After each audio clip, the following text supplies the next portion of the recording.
Olá, gente. Professora Júnia Andrade de novo. Eu vou falar para vocês sobre a discursiva do Tribunal de Justiça, não é? Algumas pessoas já me mandaram algumas dúvidas por e-mail, mandaram algumas redes sociais minhas, e eu vou falar sobre essa discursiva de um modo geral. Eu vou comentar sobre alguns cargos, tá certo? Os cargos que eu conheço, assim, tenho mais familiaridade com a discursiva, exatamente, de alguns cargos desse concurso. Então, atenção.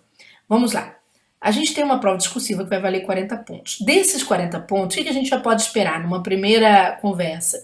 Que 2 pontos sejam reservados para a nota de apresentação, tá bom? E o que é essa nota de apresentação normalmente? Durante muitos anos se atribuiu a essa nota de apresentação o fator letra, né? E muita gente entendia essa questão como sendo caligrafia, e não tem nada a ver com caligrafia, tem a ver meramente com legibilidade. O que você pode escrever tanto com letra de forma quanto com letra cursiva, você pode misturar a letra, não tem problema. O importante é o examinador conseguir ler. Na verdade, ele vai conseguir ler. A gente nota que mas muito raro mesmo um examinador não ler a prova discursiva de um aluno, tá certo? Até porque examinador é professor, então a maioria consegue ler aquilo de boa sem nenhum problema. O que acontece às vezes que dá muito problema na hora de apresentação, já vou até te falar o que é, são dois aspectos, tá certo? Quando a pessoa força muito a letra, por exemplo, você já sabe que quando se erra uma palavra, né, você escreve a palavra prova e de repente você errou a grafia. Então é natural que você dê apenas um traço, não use parênteses para nada, escreva novamente a palavra prova, que realmente agora ficou errado. Só que na hora que você de repente vai reescrever, você força a letra aqui. É muito comum um aluno forçar uma letrinha. O CESP vem aqui, ele não vai tirar pontos de apresentação, ele vai tirar ponto de ortografia, tá certo? Lá na parte de microestrutura. É um pontinho pequenininho? De repente corresponde geralmente a 0,06 ponto em média, tá certo? Porque é uma dedução, então a gente já fez cálculo aproximado, é mais ou menos esse valor aqui. É muito pouquinho que se tira, mas esse pouquinho faz muita diferença na hora da prova, porque vocês vão entender, a banca hoje não vem cobrando temas difíceis, então as pessoas tiram notas altas. E aí, vamos dizer assim, esses décimos perdidos na soma da parte gramatical pesam, tá? Bom, Júnior, você falou, tá, essa questão. Você falou também que a banca não tem sido tão chata com relação à letra. Então você falou que quando a gente força a caneta, ela vai tirar pontos, mas não exatamente em apresentação. Né? Ela vai tirar pontos lá na parte de ortografia. Bom, outro aspecto que você disse, que tem um segundo aspecto. Sim, tem um segundo aspecto envolvendo a letra, que ocorre quando você usa sinais gráficos que não ficam claros para o examinador, né? Quando você coloca uma vírgula, essa vírgula parece um ponto. Quando você coloca um acento, esse acento, o examinador não sabe identificar se é uma crase ou se é um acento agudo. Então, nesta parte exatamente, ou o examinador tira ponto na parte gramatical, na parte de ortografia, é comum que ele faça isso, então a pessoa perde pouquíssimos pontos, ou o examinador vai lá na parte de apresentação e aí o prejuízo é grande. Por quê? Porque com 2 pontos reservados à apresentação, cada falha minha pode corresponder a menos 0,5 pontos. Tá? 0,5 ponto, perdão, aqui tem que ser no singular. É muito comum. Então, o corte é muito grande, tá certo? Exatamente nesse trabalho discricionário do examinador. Ele pode tirar pontos por uma área ou outra, tanto que os alunos desesperam na fase de recursal para conseguir subir essa pontuação que você está. Perdão, conseguir pelo menos trocar esse prejuízo aqui por esse aqui, que é tipo 10 vezes menor do que aquele de lá. Tá bom? Então, muita atenção. Eu falo para você, seja bem claro em relação aos sinais gráficos, porque deixar para brigar na fase recursal é muito incerto, tá bom? O examinador pode fazer essa permuta ou não. Vamos mais. Bom, se a banca tem reservado esses 2 pontos para apresentação, em que ponto exatamente? Se a banca vai fazer um esforço para ler a minha letra, tanto que eu não tenho que ficar tão preocupado com isso, a gente fica paranoico com isso, né? Pessoas que não acompanham o concurso ficam paranoicos com isso. A gente aqui fala de carteirinha porque todos os meses eu estou mexendo com recursos do CESP, todos os meses são dezenas de provas no meu e-mail, então a gente sempre gera relatórios em relação a toda a análise que é feita. Por exemplo, a última que nós visualizamos, salvo engano, foi do TJPA, né? Foi bem recente, foi agora em fevereiro, o momento que eu gravo esse vídeo para vocês, essas dicas. Então, gente, tem que tomar cuidado com essa questão, tá?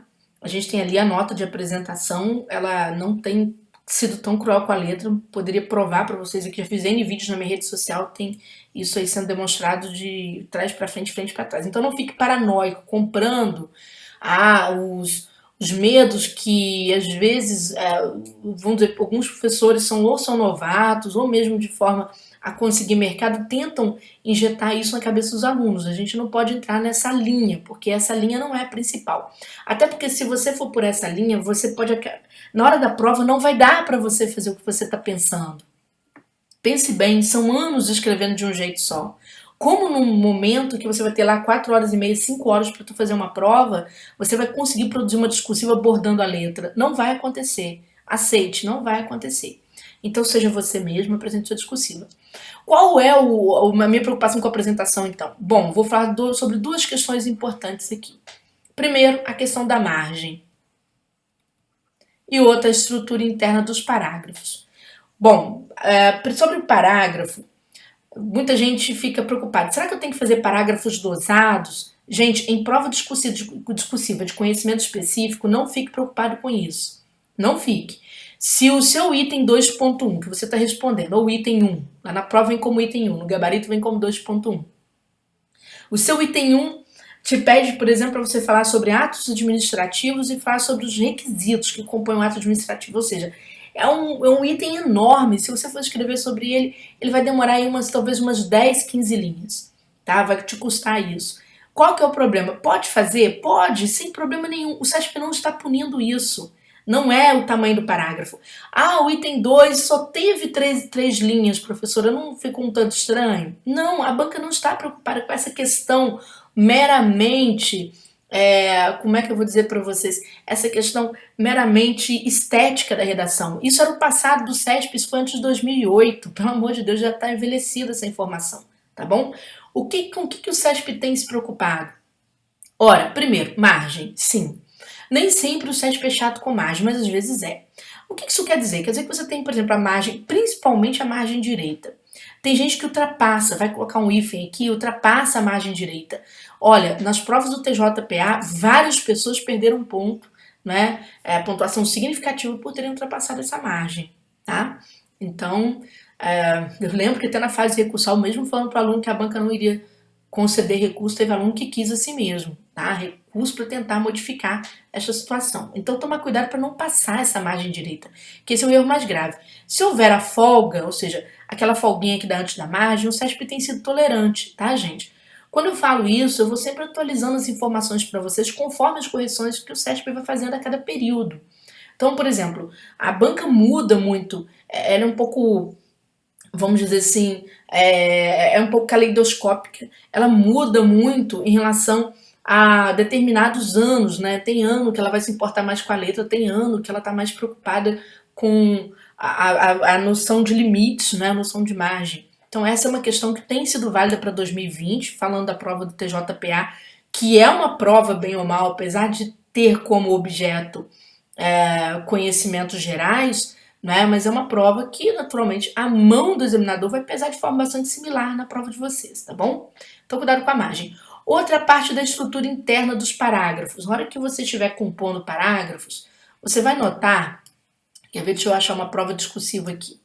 Bom, achei essa prova aqui que foi para oficial de justiça do STF, não lembro agora. Tá, eu sei aqui o nome. STJ. Pronto, em 2018. E vocês vão ver que a banca, olha só que interessante, ela cobra coisas fáceis. Ela cobrou aqui validade do ato administrativo e critérios para sua convalidação.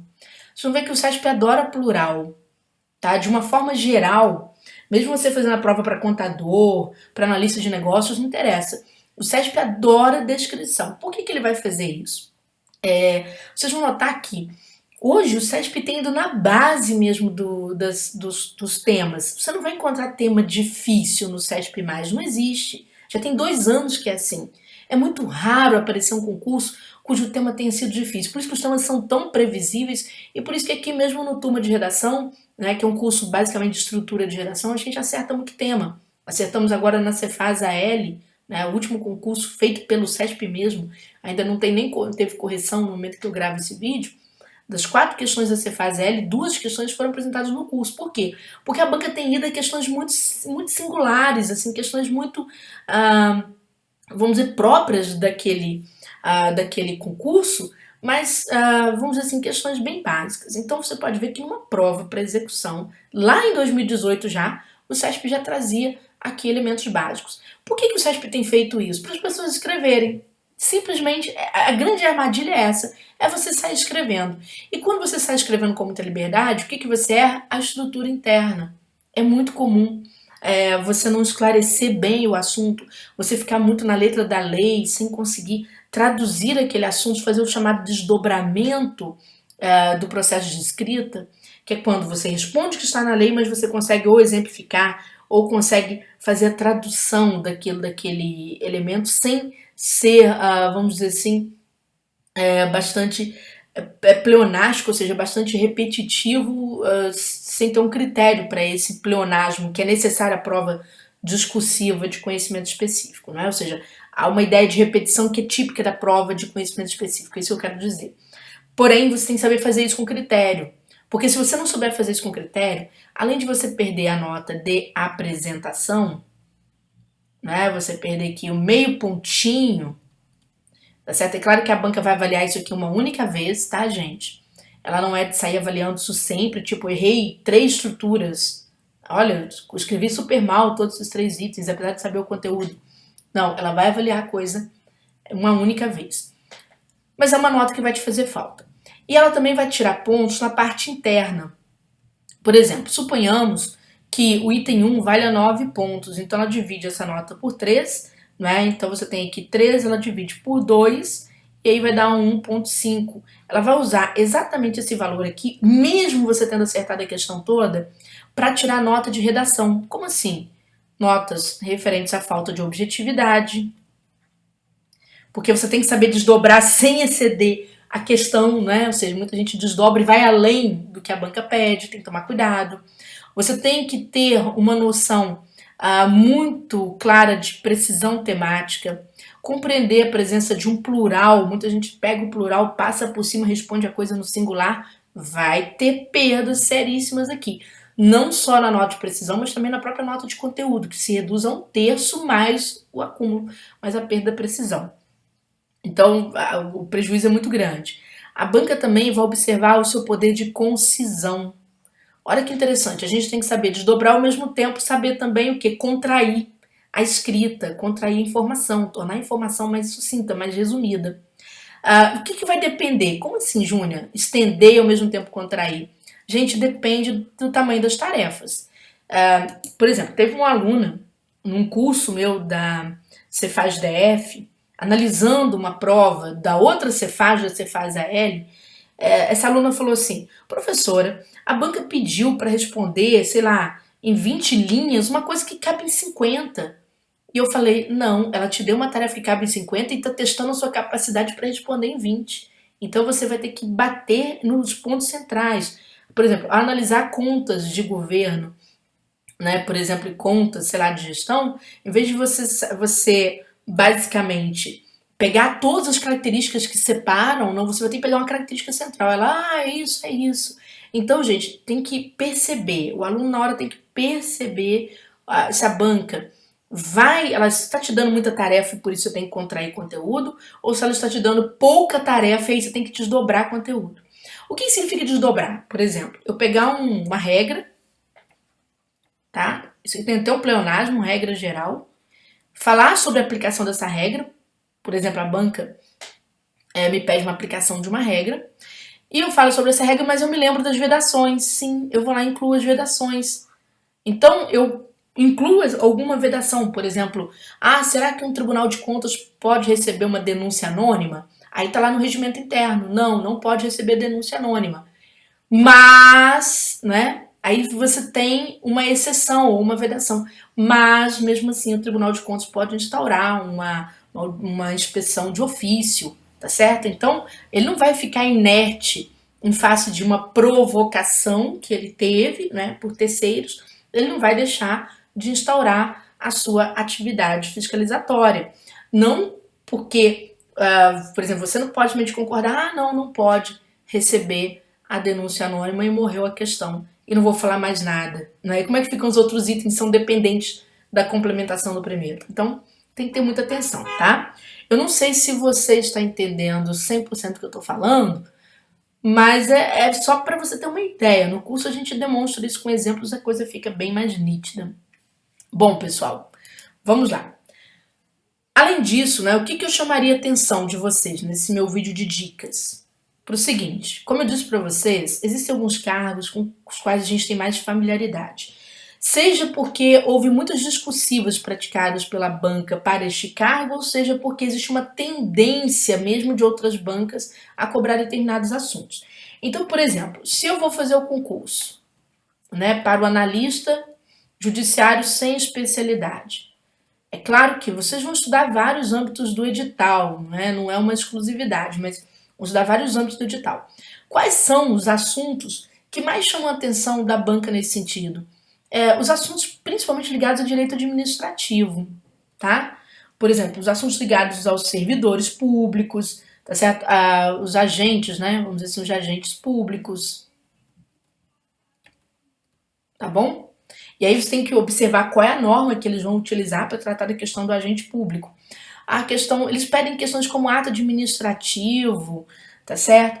Vão pedir, por exemplo, aqui nos agentes públicos, por exemplo, a banca pode falar de direitos e deveres desses agentes, né? A banca gosta de pedir licitações, ela vai mais para a área administrativa do tribunal mesmo, tá certo? E aqui em licitações fazer uma conexão com crimes ligados aí às licitações e as sanções, né, também previstas quando você tem uma ilegalidade ligada à licitação. O processo administrativo também é de gosto do CESP, tá certo? Então, eu orbitaria bastante nessa área, na área dos agentes públicos e das licitações principalmente, preocupado com a discursiva. Por quê? Porque são assuntos que dão para o CESP muita margem de enumerações. E aí é o momento em que o CESP pega vocês, vamos dizer assim, de uma forma, né, mais direta. Também, por exemplo, eu vou fazer o concurso para assistente social. O que me chama atenção no caso assistente social? Gente, a banca pode pedir várias coisas ligadas a assistente social. Por exemplo, para você tratar da seguridade social, para você falar sobre o trabalho interdisciplinar do assistente, para você falar sobre aqueles problemas de vulnerabilidade, alcoolismo, dependência de drogas, tá certo? Mas ela gosta muito de tratar dessa questão na área do servidor, colocando aí o servidor como uma possível vítima. Apesar, gente, um possível personagem. Apesar de o edital não falar em estudo de caso para os cargos de vocês, isso não quer dizer que o CESP não possa trazer, tá? Já vou até chamar a atenção de vocês aí, para vocês não ficarem achando que a banca, e com base no cargo, na história hipotética, o CESP vai lá e faz as cobranças teóricas dele, tá bom? É claro que não vai cobrar a aplicação do estudo. Isso aqui é diferente, mas ele pode dar o estudo de caso como pano de fundo. Preste atenção, você que estuda para assistente social, as questões éticas. A banca adora. Cedo ou tarde ela vai cobrar. Ela pode cobrar qualquer questão. Ela vai cobrar, por exemplo, a ética no processo de intervenção profissional, por exemplo. Ela pode cobrar instrumentos, por exemplo, técnico-operativos, certo? Desse tipo de trabalho. Mas a questão ética você pode ter praticamente certeza. Há uma chance enorme de a banca cobrar este assunto, tá bom? Seja num item só, etc. Bom, você vai fazer o concurso para contador que agora tem várias provas, né, sobrando. Ao contrário da FCC, que é muito voltada para cálculo, né? O contador ele pode se preparar numa área, por exemplo, de tribunal, com uma série de questões, principalmente ligadas à contabilidade pública. Restos a pagar lá na parte, por exemplo, de AFO, não quer dizer que eles vão deixar de cobrar de vocês. Porque tem que ser contabilidade. Não. A banca, ela costuma cobrar o que está listado em conhecimentos específicos. Então, ela pode ir lá na parte de AFOS, trabalhar suprimentos de fundo, inscrições em restos a pagar, reconhecimento de provisões, por exemplo, ela adora esse assunto, tá certo? Princípios contábeis, tá certo? Princípios aplicados à contabilidade pública, todo o estudo em torno de despesa e de receita pública, principalmente você que é contador, tem que ficar espertinho, tá? Eu sou do cargo de execução de mandados, né? A professora vai cobrar aquelas comunicações, tá certo? Da justiça. Não seja ingênuo. Se fosse a Fundação Carlos Chagas, a fundação cobraria exatamente as comunicações. Ela cobraria situações, por exemplo, de a pessoa fazer uma penhora, de a pessoa entregar uma citação, etc. A fundação iria exatamente para esse, a FCC iria exatamente para esse ponto. O CESP pode cobrar qualquer coisa, tá bom? Para execução de mandados, ele não tem uma preferência. É claro que você tem que entender bem do ofício próprio, né, das normas que vão estar atinentes aqui, estão atinentes a esse ofício de execução de mandados, mas você tem que conhecer aquela parte básica da lei também em cada um dos direitos, tá bom? Então não existe uma questão fechada. Para o comissário, né, então veja aqui, a execução de mandados é bem aberta, tá? Então vamos lá. Para o comissário, né, o que nós temos? Gente, o ECA não adianta, né? A banca deve cobrar coisa bem simples aqui. Direito dos idosos, mas o ECA é sempre a preferência dela, tá? Pode trabalhar com a Política Nacional de Drogas, tá bom? O direito dos idosos, a banca, se puxar, deve puxar para dentro da Constituição, tá certo? Deve trabalhar a questão dos direitos e garantias fundamentais. Então, ela deve fazer uma questão muito para o comissário, uma questão multidisciplinar, envolvendo tanto direito constitucional como essas normas infraconstitucionais, tá certo? Protetivas. Então, bastante atenção. E, por exemplo, e o analista de negócios? Analista de negócios. Até cargos afins, o que acontece? A banca vai te cobrar uma decoreba sem fim. Por exemplo, ela pode cobrar objetivos, por exemplo, de um COPT 5, certo? Ou seja, pegar exatamente esses mecanismos, instrumentos de governança corporativa, né? Te pedir, por exemplo, a relação de uma ferramenta com outra. Ela vai cobrar lá objetivos, diretrizes, ela vai ficar exatamente na zona da decoreba e do excesso de enumerações, tá bom? Bom, gente, as pessoas perguntam, eu teria que fazer uma introdução e uma conclusão, Júnior? Volto a dizer, já falei, gravei vários vídeos demonstrando isso. Depende. Tudo vai depender dos comandos, né? Se a banca te der um tema central, como ela vai pedir dissertação, ela te deu um tema central aqui, ela costuma fazer isso, e te pediu sua opinião sobre esse tema, como ela fez na prova da Polícia Federal para escrivão. Se você tiver curiosidade, você pode procurar essa prova.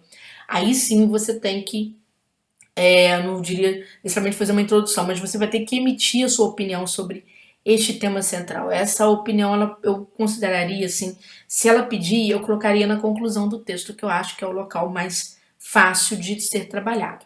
Quanto ao item 1, o que você tem que prestar atenção é se esse item já tem caráter introdutório, né? Aqui está pedindo elementos de validade do ato administrativo. Olha, eu poderia primeiro começar com o conceito de ato administrativo, se eu quisesse fazer uma introdução, não é obrigatório, mas se eu quisesse, e depois falar sobre esses elementos. Agora, tem que prestar muita atenção quando a banca, lá no caput do exercício, no enunciado geral, pede opinião sobre o tema central. Aí, meu amigo, minha amiga, você vai ter que encaixar essa opinião em algum lugar do texto. Necessariamente não precisa ser na introdução, tá? Já volto a dizer, necessariamente não precisa ser na introdução, tá bom? Bom, espero ter te ajudado com essas dicas. O pessoal perguntou, vai ter curso no Turma? No Turma já tem para analista judiciário, analista de negócios, execução de mandados, assistente social, comissário e contador, tá bom? A gente tem aqui o Turma de Redação oferecendo para você, né, essa promoção, ela vai ser estendida até o dia 10 de março, né? Você vai ter 5 questões discursivas para você trabalhar a sua discursiva para o seu concurso público, tá bom? Inclusive, a gente coloca o português em provas comentadas, são cerca de 30 provas bem recentes do CESP, né? Que a gente bate bastante para a gente interpretação de texto, que tem sido a parte mais difícil para as pessoas, tá bom? Beijo grande para vocês, boa temporada de estudos!